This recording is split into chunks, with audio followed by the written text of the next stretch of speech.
You're listening to Family Talk, the radio broadcasting division of the James Dobson Family Institute.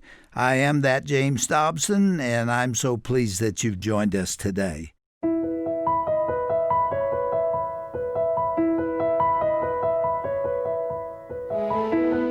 The continued fight to preserve the sanctity of life in the womb is being inundated by a growing number of young people joining the cause. Today here on Family Talk, Dr. Tim Clinton addresses the youthfulness of the pro-life movement with Kristan Hawkins, president of the organization called Students for Life. She'll talk about her passion to motivate this next generation and the church to speak out against the horrors of abortion. Kristan will also share her own pro-life story and explain that this struggle is not just political, but it's one for basic human rights. Well, let's get to today's edition of Dr. James Dobson's Family Talk with Dr. Tim Clinton and his guest, Kristan Hawkins.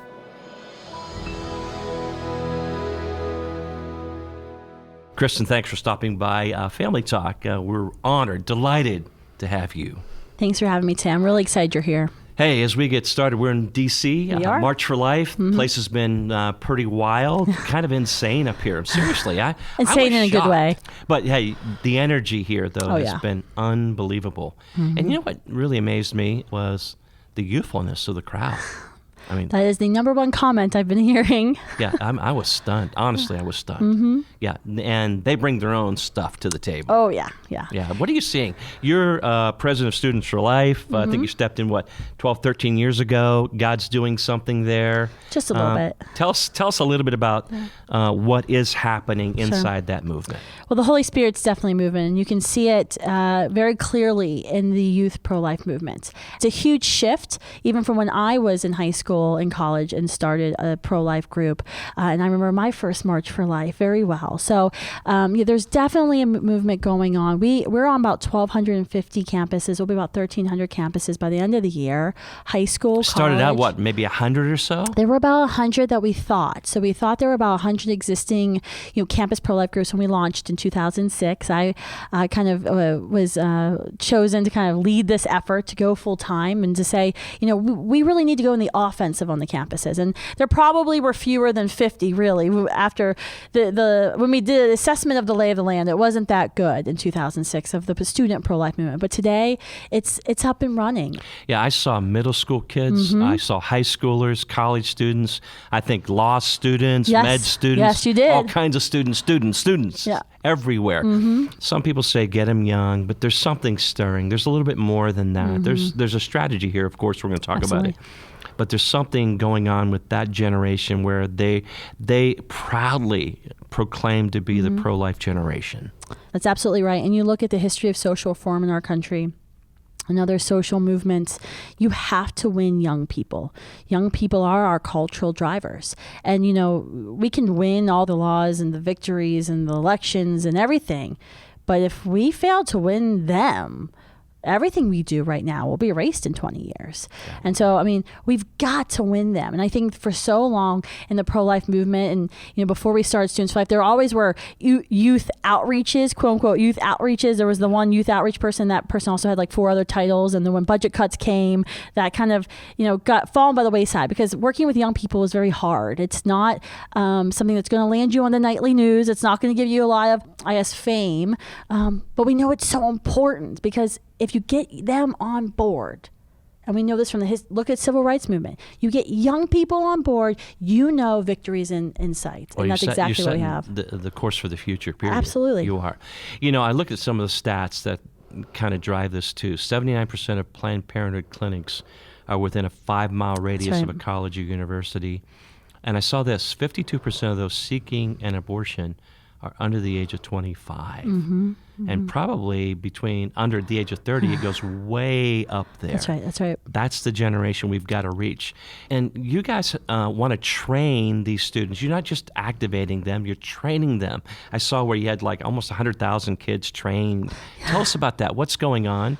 And I want to talk about those 24 hours when a young lady makes a decision and stepping into that moment. But tell us about what are you training these students to do? Yeah, well, we're training them to lead. They have that pro-life conviction in their head and their heart, and the question is, how do you go and be the hands and feet, right? How do you speak eloquently How do you speak in a way that's going to convert and change minds?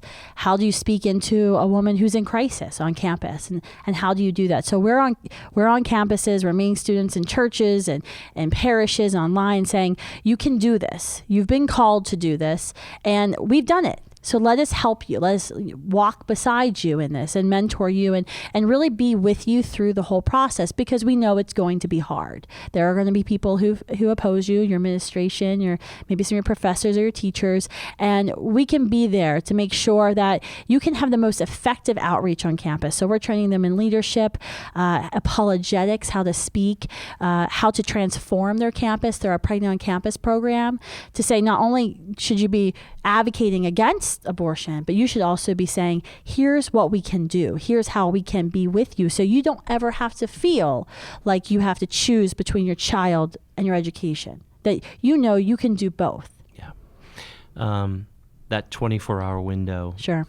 That's a big moment. It is. When she's sitting there, or maybe he and her are sitting there trying to figure out, are we going to keep this child or not?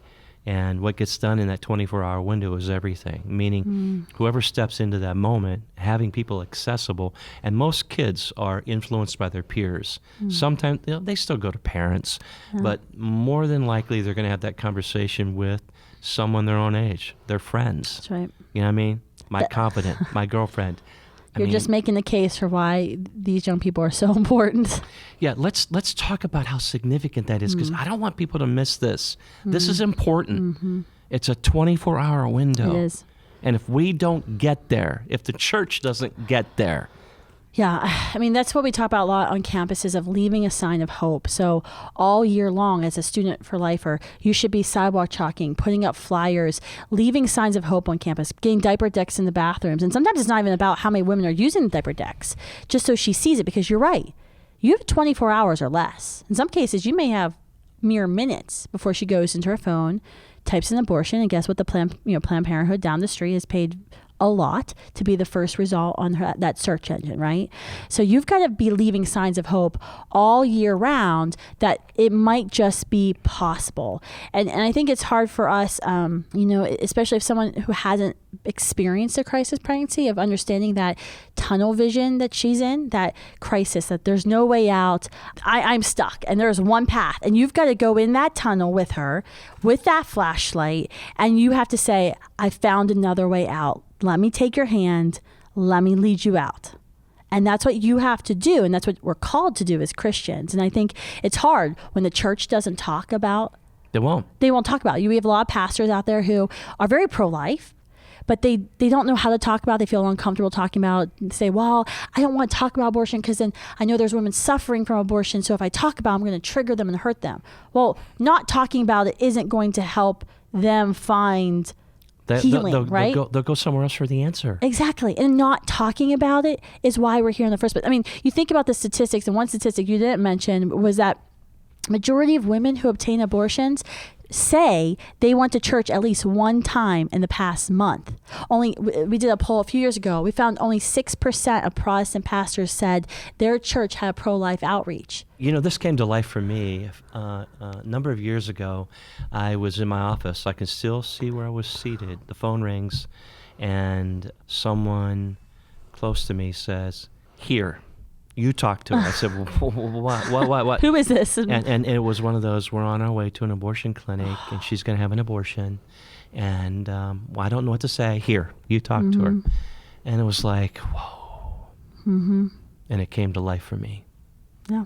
That. And God moved in that moment. But, Paul said, and we need to have a reason for the hope that lies deep within us. We need to be prepared to speak into those moments and those things where we need to learn what to say when you know what to say, and what to do when you don't know what to do, Kristan, because lives literally are at stake here. You know that? I love your passion. They say you got a little sassiness to you. I can see that. It's coming to life here a little bit. Everybody has a story, and I want to move into that space just for a moment, because I think you've got a little story piece here that also drives you. But let me say this. Hey, you're listening to Family Talk, a production of the Dr. James Dobson Family Institute. I'm your host, Dr. Tim Clinton, president of the American Association of Christian Counselors and executive director of the James Dobson Family Institute. Thanks for joining us. And by the way, thanks for supporting us. You can learn a lot more about what's happening at Family Talk. This place is busy. God is at work, and it's so encouraging to see what continues to go on through this ministry. You can learn more at our website, drjamesdobson.org. That's drjamesdobson.org. I'm speaking today with Kristan Hawkins. She's the president of Students for Life. It's an incredible organization. It's exploding. If you don't believe me, take a look at the pictures at the March for Life. You'll see what's happening. You'll see my work from full display. Hey, from 100 or so, whatever it was, to 1,300 now chapters all over the country on college campuses, by the way, where it needs to be. And by the way, the church needs to be engaged in this conversation. And we need chapters in churches and more. We do. Amen. And we will come to your church, and our regional coordinators are spread out all throughout the country. Speak to your youth group. We love youth groups because, we want to start as many groups as possible, and there can be kids from 4 or 5 schools in one youth group. So we love churches. And Kristan, let's say again, something happens when kids engage on something here. With their peers, yeah. It's beautiful to go to the Passion Conference or whatever. It's beautiful to see your son or daughter stepping into a moment and taking on an issue and saying, I'm going to stand because I believe in this, and take it on as an issue. It absolutely is. And I think it's so important, when you're talking about those first moments, for example, there of how do you speak into a woman who's in crisis, how do you get in that tunnel and lead her out, to have a peer, someone her own age, because that's often something we often hear is, you don't understand the pressure I'm in. You don't understand what it's like for me. And you can have someone to say, yeah, I'm right there with you, but I'm willing to be here for you every step of the way. And I think that for me is what's so incredible about this pro-life generation, is that they're not political activists. Those kids you saw at the March for Life yesterday, they weren't there because their blood gets pumping about Republican politics or the election. They're there because they love people. They love all people, and that's why they serve. Little story piece here, and there's narrative behind every person. I was reading about you and your family, your 4 kiddos. I love their names, by the way. You're getting very Gunner, counselor. You're asking Bear, Maverick, Gracie. Yeah. I mean, it's all American right there. I'm talking, let's go. Yeah. 2 of your children have cystic fibrosis, and I know for you guys, that's probably a joy and a journey. It is. Absolutely. Yeah. That's a good way of saying it. When I think about abortion, you hear a lot more people talking about selective or discriminatory abortion or whatever it is, whatever the terms are here. But cystic fibrosis would be up on that list and more, you know that? 95% of children who are diagnosed in the womb with CF are aborted in America today. And that's from a report this September. Wow. 68% of children who are diagnosed with Down syndrome are aborted in the womb. Kristan, do you mind sharing a little bit about your kids and what's in your heart here? Because I think, this makes sense to me. It does. I was a pro-life advocate before I had Gunner, before I became a mother. And it only becomes more real, right? The moment you become pregnant, then you feel your child kick in within you, and you give birth, and your whole world changes. And you think it's not, but it totally does. And it's nothing like owning a dog. It's I sometimes hear, oh, my dog's my baby. I'm like, no, wait till you have this child. Yeah. Wait till you bring this other human soul into existence. We have a brand new grandbaby, and I mean, it's happening all over again. It is, all over again for us as a family. And I heard that grandbabies are way more fun than kids because you can hop them up on sugar and do whatever you want. Give them Papa toys. Can't wait to get her to. We call it Monkey Joe's. That's the local ice cream place down the street. Yep, and then the parents got to do it. My mom said, if I know about this grandparent thing, I would just skip the parent, going straight to grandparent. But no, it really hits home with the CF diagnosis that we've had. To think that so many in our country believe that children like Gunnar and Gracie shouldn't be here. That because they will suffer in their life, and I get asked this question probably every campus I'm on. I go to a lot of college campuses, and I try to stir up as much debate as possible in them there, because I don't really enjoy speaking to crowds that just really like me. I want to speak to crowds that hate me, that I can convert. I can change hearts and minds. And this question of suffering comes up, and it's not coming from a bad place, but it's often coming from a misguided compassion sort of place of, well, these are people who are going to suffer, so isn't it better that we abort them? And I think we actually have a challenge with in our country and even within the Christian church of talking about suffering. Is there a point to suffering? Is it all senseless? Yeah. Does good come from suffering? Does because you're going to suffer, does that disqualify your value and your dignity? Or does your suffering change you? Does it change the people around you? And so I think that that's a very real conversation we need to have. Suffering is now seen as it's an absolute. It's a moral evil to suffer. I know. And we want to rid the world of suffering. We're Christians, right? We want to go to a place where there is no suffering. Yeah. But we know as long as we're here on earth, there's going to be suffering. And it's a part of our experience as human beings. And I think we need to have a good conversation, even within the church. Because I remember when Gunnar was diagnosed, it was very hard. My husband lost his faith for a number of years and still struggles of, if there is a God, why would he give us a child who's going to suffer? Why would my child suffer? Why would he allow a child to suffer? And I think that's very hard for some people to think about that and try to process that. What is suffering? Yeah. Would you mind speaking to, because there are those who are listening, who in this moment, we'd be remiss to think, she's been waiting, and she's been waiting for a word from the Lord. There are tears in her eyes, maybe his eyes right now too. And they're saying, we identify with you. And what has God given to you that you hold on to? I'm the ultimate control freak. So I know that actually I'm not really in control of everything. He's in control and he has a plan. He has a plan for Gunnar and Gracie's life. I don't know how long that life will be, but I don't know how long my life will be either. But I know while they're here, their lives have value, their lives have meaning, and they're transforming the world. They're changing the world just by simply being Gunnar and Gracie. And that's what all of us can do. And that's what I spoke about with the students earlier today. It's that question of, are you just living your life, or are you living a life well lived?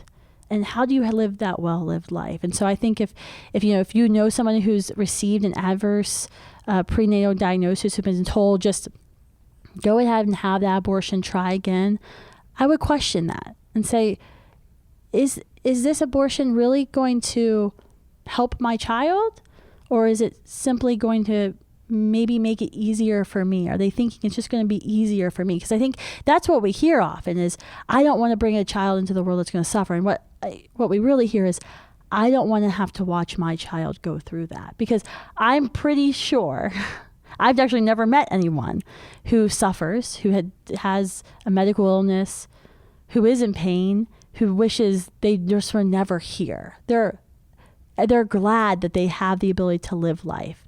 It's actually for us, those who don't have cystic fibrosis or haven't received these diagnoses, it's hard on us, because as parents, I would do anything to take away my children's suffering, to give me the cystic fibrosis, right? And I can't. I don't have control of that, and I have to watch that.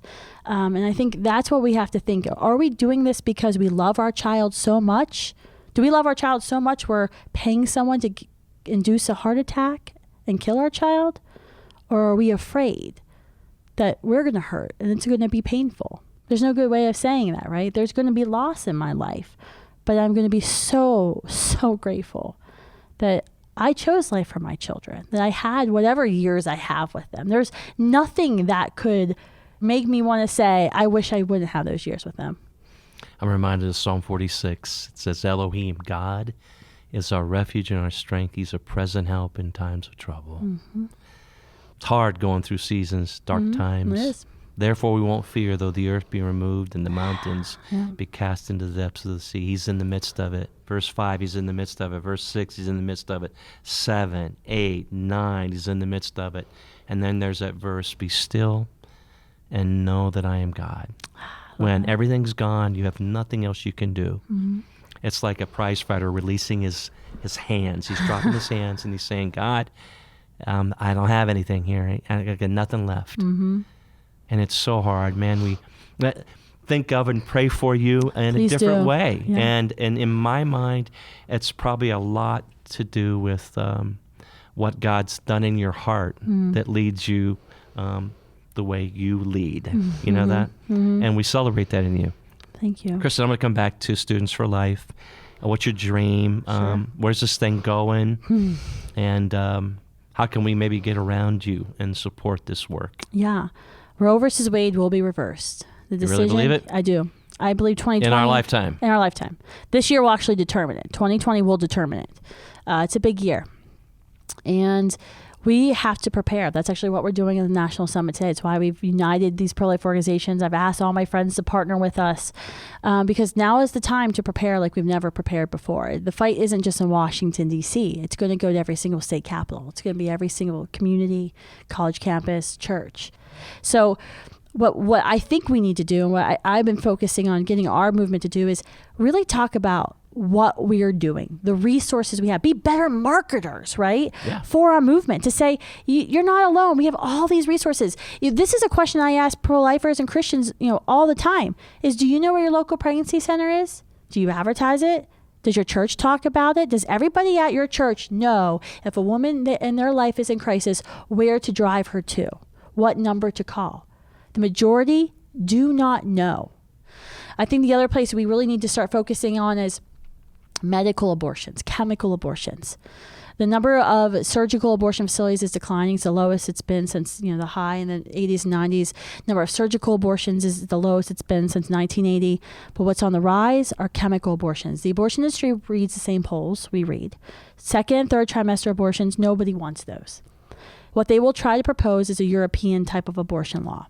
They'll say, fine, we're going to compromise. No second and third trimester, but first trimester, which is where 90% of abortions are committed. Mm-hmm. That won't be a compromise, but they'll say it is. Got you. So what their solution has been is, the RU486 pill. You don't have to go in and dismember a baby or suck a baby apart or induce a heart attack. You give her a pill. You're less, as a doctor, hands-on. You tell her to sit on the toilet and flush. We call them toilet bowl abortions. One of our core values as Students for Life is being innovative. Where is the battle going? And we need to rush to that battle. One thing that gives me hope, there was a poll that was released yesterday I saw on Fox News, a Kaiser poll, not a pro-life group, not a pro-life polling company. 49% of Americans said in this poll that abortion should be banned when fetal heartbeat activity is detected. It's a big deal. But those 49% don't know when the child's heart begins to beat. Or 18 days? That every single abortion in the country is committed after the heart has already begun to beat, because she doesn't even know she's pregnant until after the child's heart has already begun to beat. Yeah. So that's our next. I was actually emailing our team at 2 this morning going, here we go. This is our rallying cry this spring. We have to tell women, this is the point. At 18 days, your child's heart begins to beat. Yeah. We commonly measure death by the sensation of a beating heart. Now there's philosophical concerns of sometimes when does death actually occur. Yeah. But it's very easy, and I know life does not begin in a heartbeat, because we actually know it's when sperm and egg unite, and I commonly have to talk about high school biology to protesters all the time. But surely we can agree that when there's a beating heart, there is life. There's life. Kristan, we're fighting the clock, and some of what we heard while we were here at the March for Life was that this movement's winning. Mm-hmm. This movement is winning, mm-hmm. and there's a lot to celebrate and be encouraged about, but there's so much to do. There is. We've got to step into this moment. God help us. Let's pray the church awakens and takes her rightful place. That means people of faith who would dare to care for life. The church must lead on this. Kristan, thanks for all you're doing. Thanks for the ministry of Students for Life. We will pray for and with you that God will continue to do a great work. Thank you. Thanks for joining us.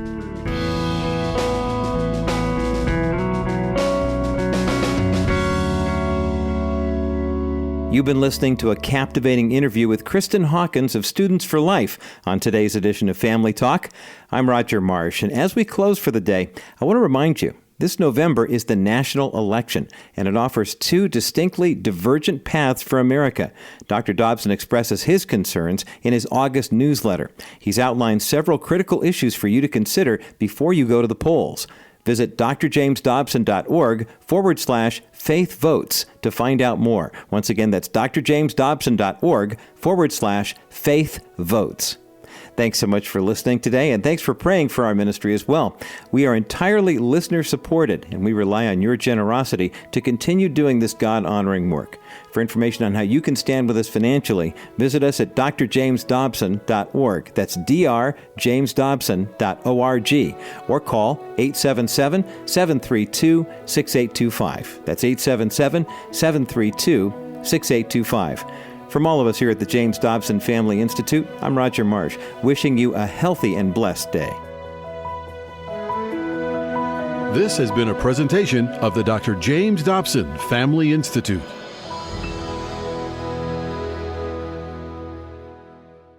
Hi everyone, Dr. Tim Clinton here for Family Talk. Are you on the go without much time to log in to all your social media pages? Twitter's a great way for staying informed on the things that matter most to you with just a quick look on your phone. Follow Dr. James Dobson's Family Talk. Receive great tips, resources, information, inspiration that's important to you in short, simple tweets. Again, that's Dr. James Dobson, capital F, capital T on Twitter.